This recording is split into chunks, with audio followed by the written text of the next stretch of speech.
मेरा नाम श्री श्री 1008 स्वामी कृष्णानंद जी महाराज है और मैं अखाड़े में महामंडलेश्वर हूँ और धार्मिक सामाजिक कार्यों से जुड़ा रहता हूँ पूरे देश में। धर्म जागरण मंच के द्वारा आपको उपाध्यक्ष की उपाधि दिया गया, इसके लिए बहुत बहुत बधाई। जी धन्यवाद। धर्म जागरण मंच का जो लक्ष्य है रिवर नदी को सफाई करना, इसके बारे में आप बताइए सर। देखिए, धर्म जागरण संस्थान का लक्ष्य बड़ा ही विशाल है और उसमें हमने ऐसे ऐसे विषयों को रखा है जिन विषयों पे लोगों का ध्यान नहीं है और जो विषय हमारे जीवन के लिए, हमारे देश के लिए, हमारे समाज के लिए बहुत ही महत्वपूर्ण है। जैसे प्रकृति प्रकृति की आज बहुत ज़्यादा प्रकृति का शोषण हो रहा है, तो हम उस प्रकृति का बचाव कैसे कर सकते हैं, उसका पुनरुत्थान कैसे कर सकते हैं। जैसे नदियां हैं, जंगल हैं, काटे जा रहे हैं, पेड़ पौधे काटे जा रहे हैं, पहाड़ों को क्षति पहुंचाई जा रही है, झरनों नदियों को का क्षति पहुंचाया जा रहा है। तो उस विषय में हम लोग क्या कर सकते हैं, कैसे उसका संरक्षण कर सकते हैं। गौ संरक्षण है वो कैसे कर सकते हैं। बहुत सारी पंछियां हैं जो विलुप्त हो गई है, अब ढूंढने से नहीं मिलती है, तो उन पक्षियों का कैसे पुनर्निर्माण किया जा सकता है उनका और पुनर्स्थापित किया जा सकता है। तो हमारा पशु पक्षी पर्यावरण, देश, संस्कृति, समाज, धर्म, इन सब विषयों पे हम बारी बारी से काम कर रहे हैं। तो अभी हमारा जो मूल उद्देश्य है, सबसे पहले हमें सभी सनातनी लोगों को एकजुट करना है, संगठित करना है, क्योंकि जब तक संगठित नहीं होंगे तब तक हम अपना कार्य नहीं कर सकते हैं। यमुना नदी को सफाई के लिए गवर्नमेंट ने खुद ही लक्ष्य रखा है, इतने दिन से कर रहे हैं। क्या गवर्नमेंट के काम से संतुष्ट नहीं है, इसलिए आपने ये मंच नहीं, हमारा गवर्नमेंट ने आज काम करना शुरू किया है, लेकिन हम पिछले 25 सालों से आंदोलन कर रहे हैं यमुना नदी को बचाने के लिए, यमुना को स्वच्छ, अविरल, निर्मल बनाने के लिए। दुर्भाग्य की बात है कि जो पहले की सरकारें थी, उन्होंने सिर्फ वादे किए, बातें की, यमुना के नाम पे फंड भी रिलीज किया और उस फंड को खा के डकार गए, चाहे वो कांग्रेस हो चाहे आम आदमी पार्टी हो। लेकिन दिल्ली में बीजेपी की सरकार जब बनी, रेखा गुप्ता की सरकार बनी, तो उन्होंने पहले दिन से ही एक्शन मोड पे आकर के यमुना की सफाई का कार्य करना शुरू किया और हम दिल्ली सरकार से संतुष्ट हैं कि वो काम कर रहे हैं। लेकिन हम संतुष्ट होकर के अगर घर में बैठ जाएंगे तो इसमें धीमापन आ जाएगा।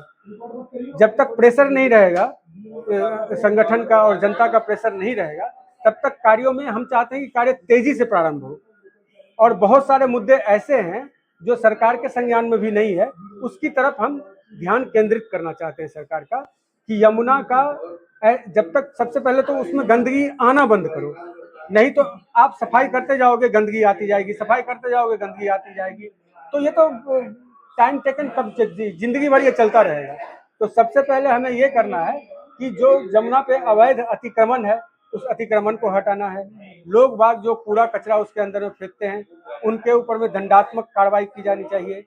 इसके अलावा जो गंदे नाले जो यमुना के अंदर में बह रहे हैं उनको रोकना पड़ेगा। और इसके लिए हम एक यमुना संरक्षण और यमुना संवर्धन का एक विधेयक भी बना रहे हैं, एक बिल भी बना रहे हैं, जिसपे हम सरकार को उसका ध्यान आकर्षित करेंगे कि हमें यमुना में से क्या हटाना है और यमुना में हमें क्या ऐड करना है, क्या डिलीशन करना है, क्या एडिशन करना है, जिससे कि यमुना एक तीर्थ बन जाए। ये तीर्थ स्थल है। पहले के जमाने में यहाँ लोग आते थे, स्नान करते थे, यमुना की आरती होती थी, यमुना के जल को पीते थे लोग। तो आज वो स्थिति परिस्थिति बदल गई है। तो इसके लिए हम एक विधेयक भी बना रहे हैं, बिल भी बना रहे हैं, जो हम सरकार को देंगे।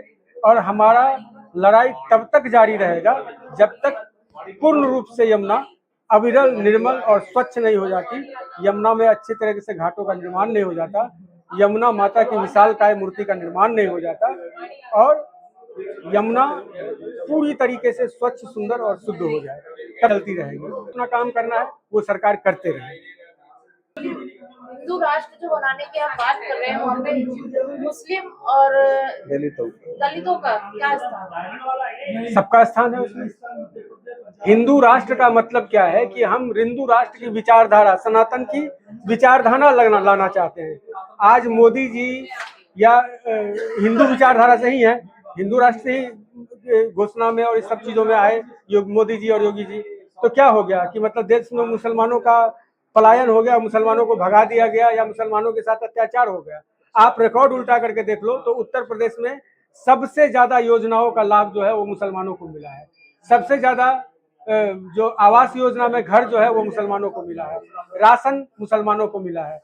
तो हम तो चाहते हैं, हम क्या चाहते हैं कि देश में किसी भी तरह का दंगा फसाद ना हो, मार काट ना हो, किसी के साथ अत्याचार ना हो। अगर हमारी सरकार ने 3 तलाक पे प्रतिबंध लगाया, गलत किया या सही किया? आप महिला हो, आप बताओ अच्छा या बुरा? शोषण होता था महिलाओं का। उसके बाद एक और प्रक्रिया है, हलाला की प्रक्रिया होती है, गलत है ना? महिला को किस परिस्थिति से गुजरना पड़ता है, अपने पति को छोड़ करके दूसरे पति के साथ जाना है, और ये सब एक महिला के मान सम्मान का विषय है ये। और वो चीज जो है, तो हम जब हिंदू राष्ट्र लेकर के आएंगे तो हम सबको साथ में लेकर के आएंगे, लेकिन हमारा एजेंडा सिर्फ एक होगा कि सब लोग भाई भाई की तरह रहो, सब लोग आपस में रहो, मिलजुल के रहो और देश की विकास के लिए, देश की तरक्की के लिए काम करो, ना कि शरिया लागू करना, आतंकवाद करना, लव जिहाद करना, थोड़े से पैसे को लिए अपना ईमान बेच देना। अरे असली मुसलमान तो वो है जो ईमान का पक्का है। आप आखिरी संदेश चैनल से क्या देना चाहेंगे सर? हम आखिरी संदेश यही देश के चैनल से देना चाहेंगे कि सबको, सारे देश की सभी जितने भी देशवासी हैं, चाहे किसी भी जाति किसी भी धर्म के हो, वो सबको एकजुट होकर के एक प्लेटफॉर्म पे आकर के देश की तरक्की के लिए, समाज की तरक्की के लिए काम करना चाहिए और एक साथ मिलजुल करके हमें देश को आगे बढ़ाना है।